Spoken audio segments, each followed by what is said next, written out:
L'adaptation commence à prendre de plus en plus d'importance dans les négociations, puisque nous n'avons pas réussi jusqu'à maintenant au niveau international à nous mettre d'accord sur une ambition de réduction des gaz à effet de serre pour nous empêcher de subir les impacts du changement climatique. L'adaptation va concerner tous les pays, c'est-à-dire nous en tant que France, on va subir des impacts, mais aussi les pays en voie de développement. Les pays en voie de développement sont d'autant plus impactés puisqu'ils ont moins de capacité à s'adapter que les pays développés. Nous avons donc mis en place au niveau des négociations internationales tout un système de négociation autour d'un côté l'identification des mesures à mettre en place pour que les pays puissent s'adapter et d'un autre côté d'identifier comment les pays qui ont plus de capacité puissent soutenir les pays en voie de développement qui, eux, ont besoin d'être soutenus dans leurs efforts.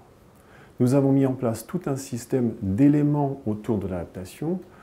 commençant par des travaux scientifiques pour développer les mesures à mettre en place, tout un système de soutien pour la planification de l'adaptation dans les pays en développement.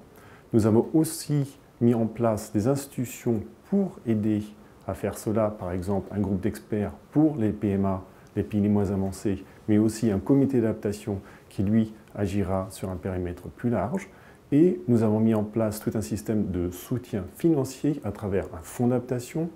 un fonds pour les PMA et un fonds spécial, qu'on appelle spécial sur le changement climatique.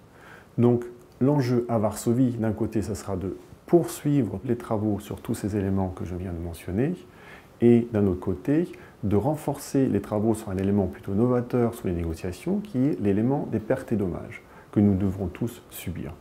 Nous avons depuis 2010 un programme de travail sur les pertes et dommages qui, à Varsovie, devra être développé pour se concentrer sur les événements à occurrence lente, par exemple la montée des eaux, la fonte des glaces ou l'acidification des océans.